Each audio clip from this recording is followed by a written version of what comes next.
Hello witchy ones, welcome back to my channel. My name is Inky Rose, and on today's episode we're going to be talking about 5 things about me that you may or may not know about me. Stay tuned.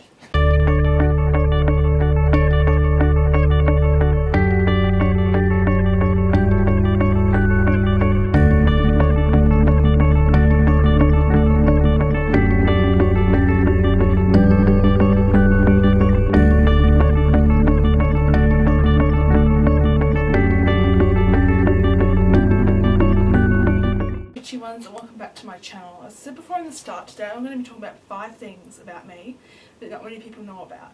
So just little fun facts here and there. I thought this would be a fun video to do. So the first one, these are just in any random order, they're not in order of importance. The first one is that I've been practicing, this year will be my 6th year of practicing Wicca. So that's very exciting. I'm really happy about this, because I thought, you know, when I first started with witchcraft, I thought I'm not gonna get there. You know, I find an interest in it, but I'm not gonna go further with it. I'm not gonna develop it. So I'm glad I did. I'm still glad I'm not a Wiccan. I said before in previous videos that I'm more a Wiccan pagan 50-50. So I'm a bit of both. I like to incorporate different paths into my craft. So if it's just like, maybe I would classify myself as eclectic, because I do like to incorporate different things into my practice. I do like looking at different goddesses, gods. I'm really interested in deity. I find deity to be fascinating, different histories, stuff like that.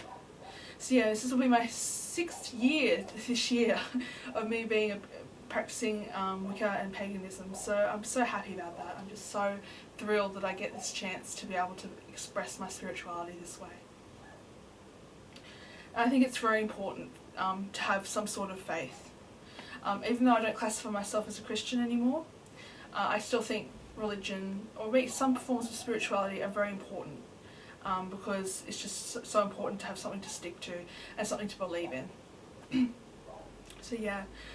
Also, it's still hard for me to, even though I'm doing YouTube videos, it's still hard for me to, what's the word I'm looking for, to come out to people about, yes, I'm a practicing pagan, yes, I'm a practicing Wiccan, but you just gotta keep on going, you know, just keep on going with it, and try not to, like, this is really hard to say, but it's like, try not to let what others think of you put you down in your craft.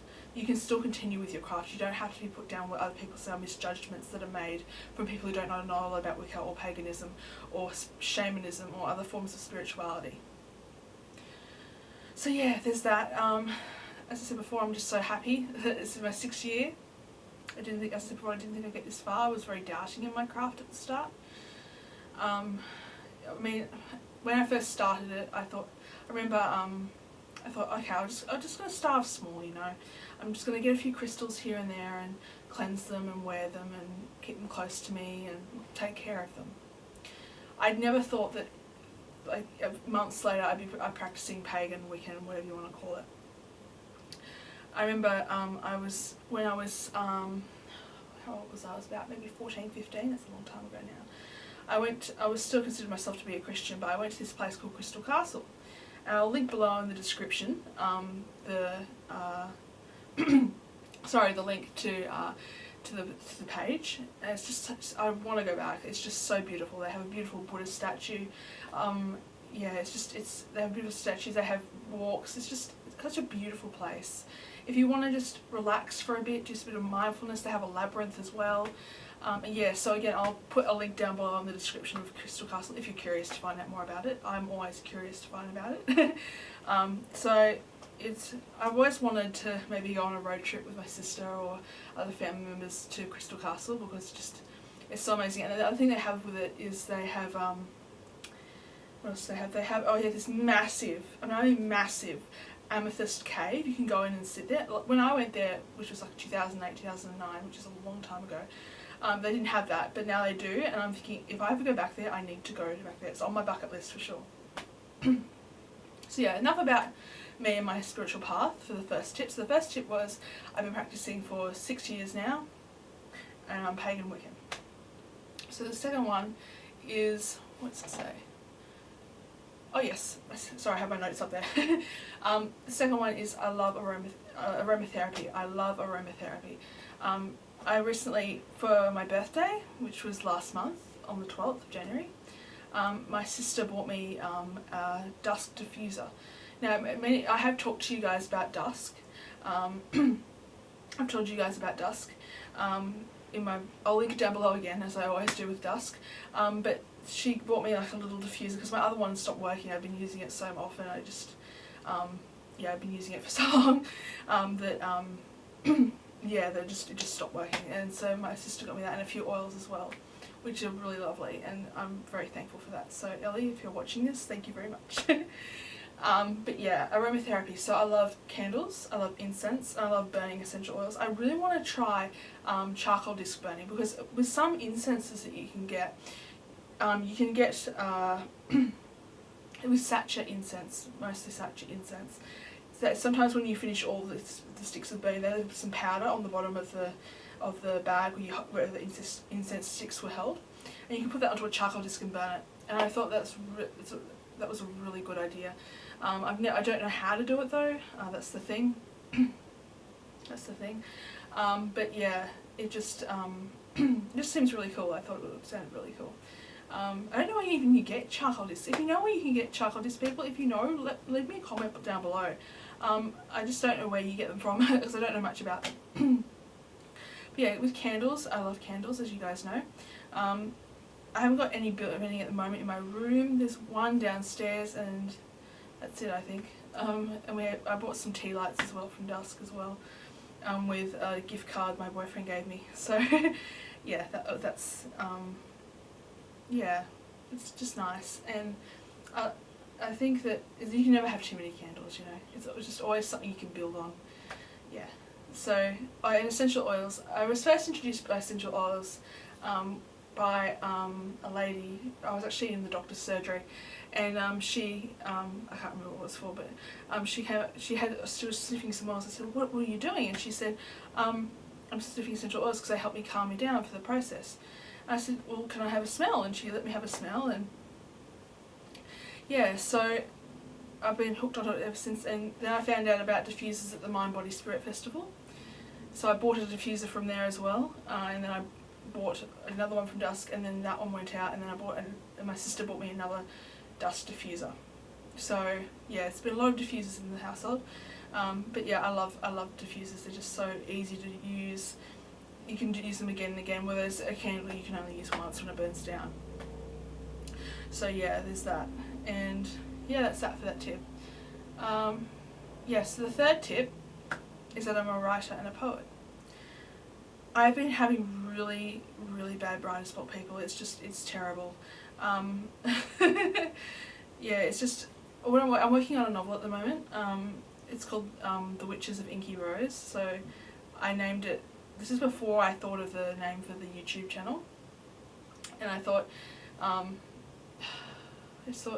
well, Inky Rose, it goes together. Why not use them for both things, for my novel and for my YouTube channel? So yeah, there's that. And so what the story basically is about, I'll just give you a quick brief, otherwise I'll yabble on and on about it. The brief thing is that this girl called Evelyn Morse, she goes to, with her friends, her art student friends, she's at art school, and she goes on an excursion to a castle called Inky Rose, and there's been rumours there that a coven of witches have been living there for 200, 300 years, and they're immortal. And apparently there's a curse there that's been lingering since the beginning of the coven, when it started 300, 400 years ago. And I thought that was a good way to put it. Yeah. So yeah, so she goes in there and she has the patch. Evelyn was in her room, and she could hear voices, and she's thinking, what's this going on? What's going on? And she walks down the hall, and she opens the door, and she finds the coven of witches doing a ritual. And that's where I'm going to leave it with you guys, so you guys can like go, oh, what happens next? Yeah, so yeah, so I'm still working on it. I'm still doing lots of research. I recently bought the program Scrivener. it's been a lifesaver, honestly. It's been the best thing since sliced bread. Because before that I just had all these Word documents everywhere and it was just so out of place. But now that I've got Scrivener, I'll link it down below in the description if you're interested. If you're interested in writing more than that. But yeah, what was I saying about? Oh yeah, Scrivener. Yeah, it's been a lifesaver. It's so easy to find things now, and I don't have to bother about looking at different things. I can put things in folders. I can organise it just the way I want to. And oh yeah, and also Scrivener is not only for writers. Well, it's for writers, but not for people who are writing just fiction, non-fiction. You can use lectures. You can do it for recipes. You can do it for screenplay or scripts, stuff like that. You name it, they do it. So it's very useful, very useful in every single way you can think of when it comes to writing. And the good thing is about when I started, I had no idea what to do. But luckily when I started, they had all these little prompts on the side, like character prompts, setting prompts, like character stuff. You can fill out and you can edit and you can put photos in. And it's just amazing. Scrivener's amazing.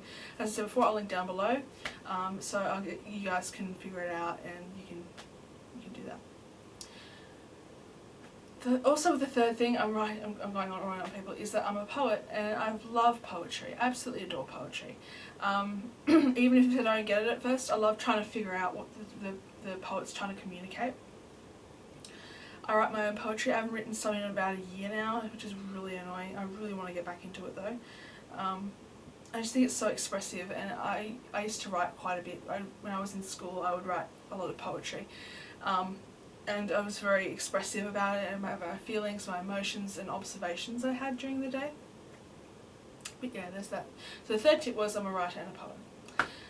The fourth point is that I'm interested in photography. I love photography.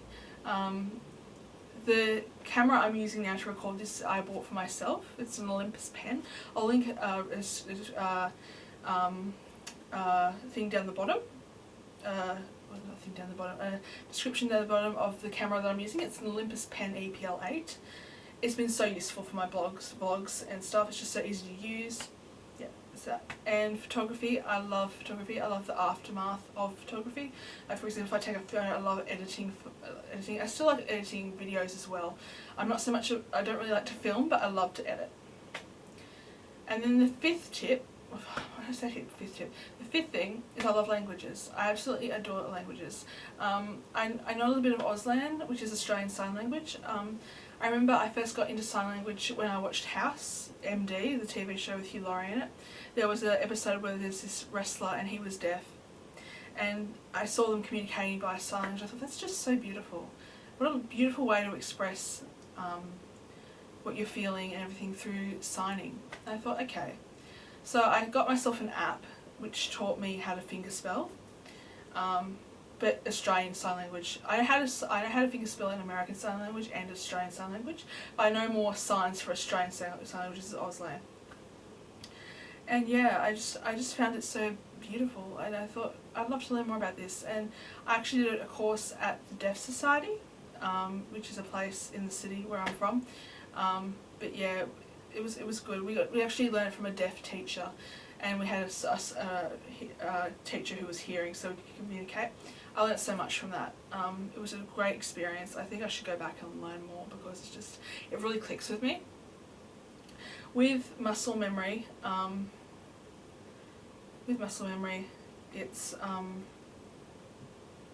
it clicks because I play piano, and that's another tip. Another point, because you use your body to express.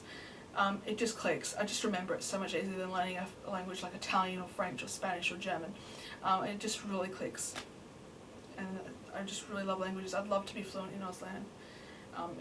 I remember seeing episode of a TV show called You Can't Ask That, and it's about deaf people, and they asked certain people who are in different categories. Like for deaf people, they say, oh, here are some questions they have, like what's it like for you to be deaf, stuff like that. But yeah, so the fifth and final point, well the sixth point actually, is yeah, I play piano. Been playing it since I was about 7 years old. I'm 25 now, so I've been doing it for quite a while now. But yeah, I love Einaudi, I love Mozart, I love Beethoven, I love Chopin. I love, yeah, I love classical music, but I don't ever think I'll be able to do the really advanced stuff. I just stick to the normal stuff like Moonlight Sonata or Canon in D. So yeah, that's about it really. Thanks guys for watching. I know it's might be a long video, I've got to check how long this thing's going for. But yeah, thank you guys for stopping by, and I'll see you guys later.